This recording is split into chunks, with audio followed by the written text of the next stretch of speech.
Hello guys, my name is Prince and this is Math Center. Subscribe to my YouTube channel for more videos. Post your comments and questions on my social media handles and I'll respond to it. We are on the topic sets.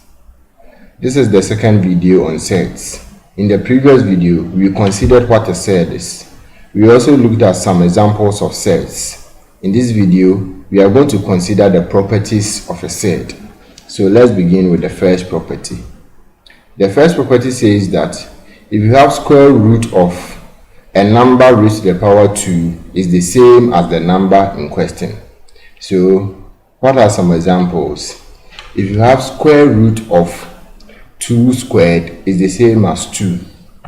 If you have square root of 5 squared is the same as 5. Or if you have square root of 8 squared is the same as 8. So whenever you have a term under the square root sign and the term is raised to the power 2, if you take the square root of that term, you are going to get the same number. So here square root of x squared will give us x. So if you have a term raised to the power 2 and you take square root of that term, you are going to get the term in question. So here, if you take the square root of 2 squared, you get 2. You take the square root of 5 squared, you get 5. And you take the square root of 8 squared, you get 8. Let's look at the second property. If you have square root of a term times square root of the same term is equal to the term in question. So here, square root of x times square root of x will give us x.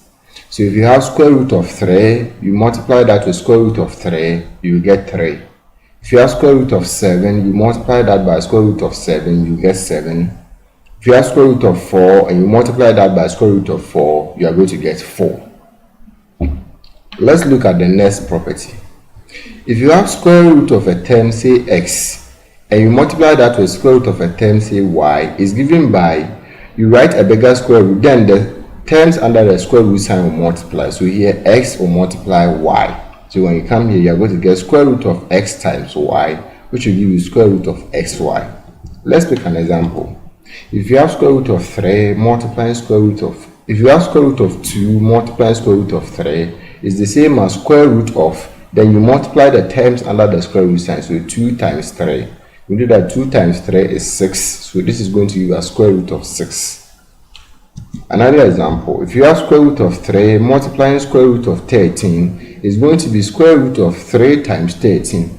You know that if you multiply 3 by 13, you are going to get 39. So this is going to give us square root of 39. Let's look at another example. If you have square root of 5 multiplying square root of 6, it's going to give you square root of 5 times 6. We know that 5 times 6 is 30. So this is going to give us square root of 30. Another one, the fourth property. If you have square root of x divided by square root of y is the same as square root of x over y. Now remember, you can simplify x and y further if there are common factors to cancel out. So let's pick an example. We have square root of 2 dividing square root of 3 is the same as square root of 2 over 3. Since we don't have any common factors among 2 and 3, we will leave it in this form. Now let's look at the next example. We have square root of 9 dividing square root of 3. This is the same as square root of 9 over 3.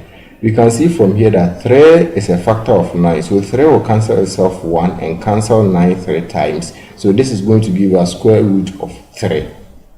So the third one, square root of 14 divided by square root of 7 will give us, square root of 2 will give us square root of 14 divided by 2. So you write a bigger square root, then you divide the numbers under the square root sign. So 14 divided by 2, and this is going to give us square root of 7, since 2 will cancel itself 1 and cancel 14 7 times. Let's look at the fifth property. If you have a number, say a, multiplying another set, square root of b is given as a with b. So an example, if you have 2 multiplying square root of 3, this is going to give us 2 square root of 3. If you have 2 multiplying square root of 2, it's going to give us 2 root 2 or 2 square root of 2. Then, if you have negative 3 multiplying square root of 7, it's going to give us negative 3 root 7. Then, If you have 5 multiplying negative square root of 11, it's going to give us negative 5 square root of 11. So the negative here will multiply, the negative 1 which is in front of the negative 11 here will multiply 5 to give us negative 5 square root of 11. So you don't leave the negative sign on the square root here, so you bring it outside to the number here. It's going to give us negative 5 root 11. Let's look at the sixth property. If you have a root b multiplying a root d, it's going to give us the numbers in front of the square root sign will multiply. So a times c, then a bigger square root, you write a bigger square root. The number under the square root sign will multiply. So b times d under the square root sign. This will give us ac square root of bd. An example, if you have 2 root 3 multiplying 5 root 11, the numbers in front of the square root sign will multiply. So you are going to have 2 times 5, then square root of the numbers under the square root sign will multiply. So 3 times 11, as you can see here. 2 times 5 will give us 10. 3 times 11 will give us 33. So we have 10 root 33. If you have negative 3 root 2 multiplying 5 root 7, the numbers in front of the square root sign will multiply. So you have negative 3 times 5 in one bracket. Then square root of the numbers under the square root sign will multiply. So 2 times 7. So you're going to have negative 15 square root of 14. Since 2 times 7 will give us 14. If you have 6 square root of 8 multiplying, 6 square root of 5 multiplying 8 square root of 2, the numbers in front of the square root sign will multiply. So 6 times 8, then square root of the numbers under the square root sign. So 2 times 5 will multiply. So you have 6 times 8 will give us 48, then square root of 10. Since 5 times 2 will give us 10. Let's look at the seventh property. If you have a root b multiplying square root of c is the same as a square root of b times c. Since when you come here there is no number in front of this square root sign, we assume that the number there is 1. So a will multiply 1 to give us a. Then when you come here the numbers under the square root sign will multiply. So b will multiply c to give us bc. An example, if you have 2 root 3 multiplying square root of 5, 2 will multiply the imaginary number here, which is 1. So 2 times 1 will give us 2. Then 3 will multiply 5 under the square root sign to give us 15. So this will give us 2 root 15. Now here we have 4 root 7 times square root of 6. Actually, the square root of 6 is 1 root 6, but since it's 1, we don't write it there. So 4 will multiply that 1 to give us 4. Then the numbers under the square root sign will multiply. So 7 times 6 will multiply to give us 42. So this will give us 4 root 42.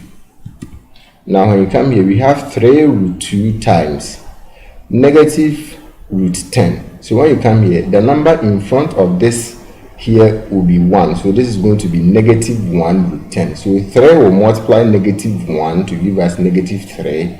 Then the numbers under the square root sign will multiply. So 3 times 10 will multiply to give us 20. So this will give us negative 3 root 20. We look at the last property, which is the property 8. If you have a times b root c, remember this time the term that begins the whole thing doesn't have a square root sign. So a doesn't have a square root sign. When that happens, multiply a with b, then square root of c. So a times b root c. So you are going to get ab root c.